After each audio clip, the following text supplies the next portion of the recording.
Para este episodio platicamos con el doctor Alejandro Sada, quien es investigador en la Universidad Panamericana y especialista en el pensamiento de Joseph Ratzinger.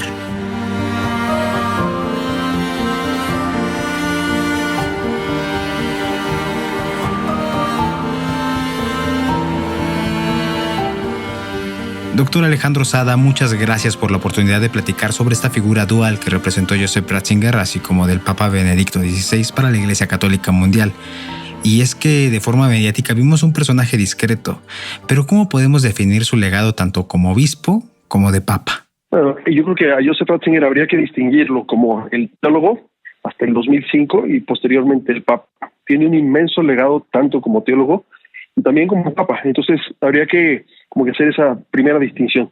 Como teólogo, Joseph Ratzinger publicó una obra masiva. Sus alumnos en el 2009 se encargaron de hacer un índice para tratar de claridad un mapa de sus textos publicados. La mayoría de estos textos son textos que se publicaron como piezas sencillas de 10, 20 páginas para un congreso, para una revista, para un capítulo, porque desde que el Papa, o Joseph Ratzinger, teólogo, desde que asumió cargos eclesiales, desde que lo nombraron obispo y después prefecto para la Congregación para la Doctrina de la Fe, tuvo que ir como interrumpiendo su labor teológica. No pudo dedicarse como él hubiera deseado en un principio a la pura teología, a la pura investigación y al puro estudio.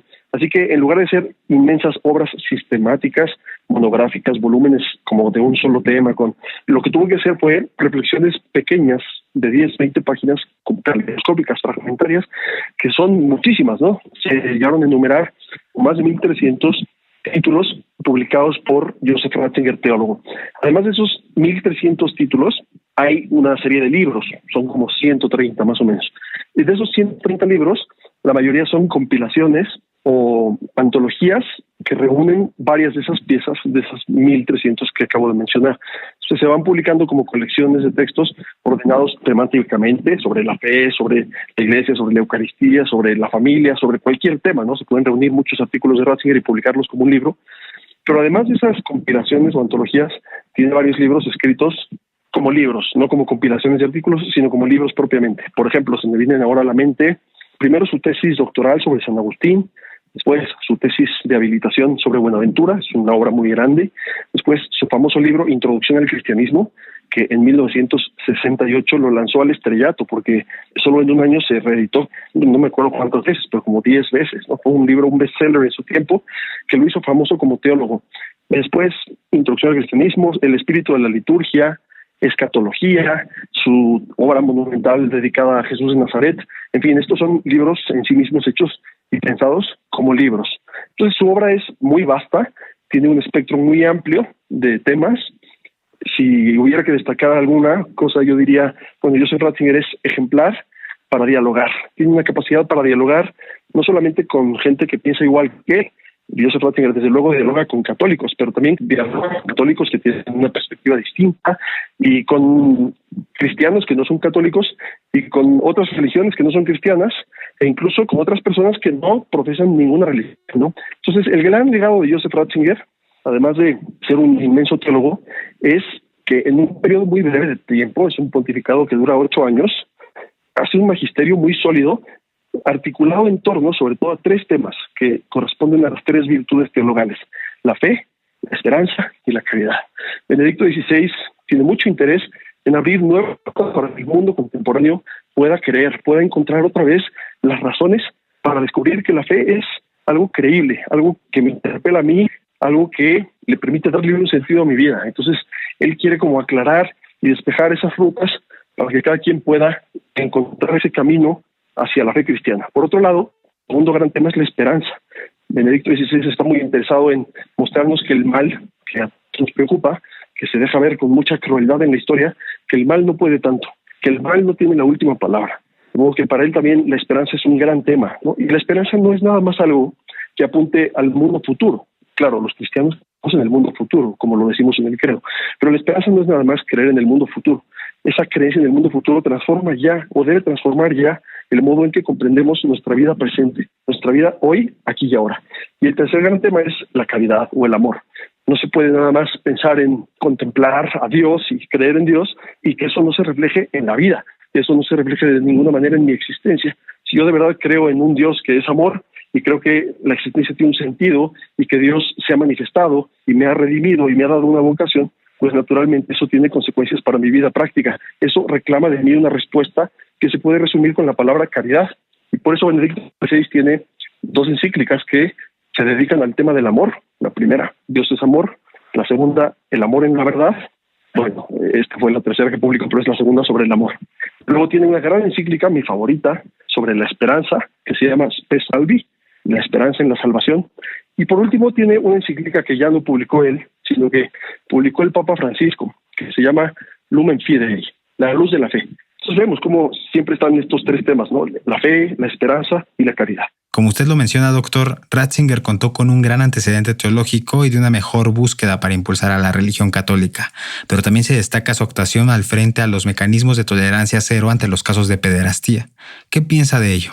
Joseph Ratzinger, cuyo lema es Cooperatoris Veritatis, colaborador de la verdad, él, más que apostarle a la prudencia o a la discreción o al hacer las cosas despacio, cuidando la imagen de la iglesia, no. Él está convencido de que tarde o temprano, y mejor temprano que tarde, las cosas tienen que salir a la luz y la iglesia tiene que purificarse y enfrentarse a esta situación. Recordemos que para Ratzinger, y también Benedicto XVI decía, la persecución de la iglesia, pues en cierta medida existe fuera, sí, pero la más grave persecución que sufre la iglesia está dentro de la iglesia misma. El daño que le hacemos con nuestras propias miserias, con nuestros propios pecados, con nuestras propias estructuras. Así que Ratzinger apuesta desde el principio por la transparencia. Podríamos decir que es el papa de la transparencia, un papa que quiere que las cosas se ventilen. Está dispuesto a destapar la cloaca, sabiendo las consecuencias que eso tiene, los escándalos y las olas que se vienen encima. Pero bueno, pues por más que no sea agradable vivir ese proceso, es un proceso necesario, sobre todo que favorece a las víctimas, porque bueno, aquí no hace falta decirlo, es terrible pensar en estas situaciones, ¿no? En las víctimas especialmente. El Papa varias veces lloró enfrente de las víctimas, conmovido por lo que encontraba en su mirada. Así que él no tiene miedo en sacar esto a la luz y sufrir lo que venga, insultos, calumnias, da igual, ¿no? Pero tenemos que enfrentarnos a esta realidad y él como responsable de la Iglesia sabe que tiene que asumir ese papel. En cuanto él asume el pontificado, a los 3 meses, el padre Marcial Maciel está expuesto y está expulsado. Y a lo largo de su pontificado, otros 500 sacerdotes tendrán que ser también, bueno, serán igual expulsados y como lo fue el padre Maciel. Entonces Benedicto XVI es yo diría, es el gran guerrero que emprende la cruzada violenta, una cruzada feroz contra los casos de pederastia y asumiendo todas las consecuencias que con ello vengan. Cuando empieza con la política de la tolerancia cero, pues empiezan a articularse una serie de medidas pues muy severas. Por ejemplo, cuando una víctima acusa a X persona de la iglesia que tiene cierta autoridad, antes de evaluar si esto es verdadero o falso, la persona con autoridad es depuesta, ¿no? Deja de ocupar el cargo de autoridad. Después puede resultar que es inocente y que no debió haber sido depuesta, pero insisto, aquí hay un sentido de urgencia y de severidad y de darle también prioridad y primacía a la víctima, ¿no? Ante todo hay que evitar los riesgos, hay que evitar las víctimas, hay que abrir puertas para que las víctimas puedan con agilidad resolver su situación. Se abre una línea directa en la que un niño o una víctima puede hablar y pedir ayuda y recibir una guía personalizada.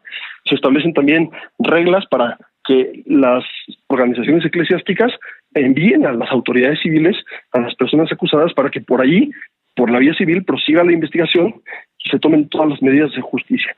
Entonces vemos un verdadero cruzado, una persona que de verdad quiere meter toda su energía en limpiar a la iglesia, por amor a las víctimas y también por amor a la iglesia de Jesucristo, que es el amor de su vida. Y bueno, él, como digo, es un amante de la verdad y no le tiene miedo a la verdad, aunque la verdad llegue a ser dolorosa y a veces tengamos la tentación de evadirla o hacerla discreta, ¿no?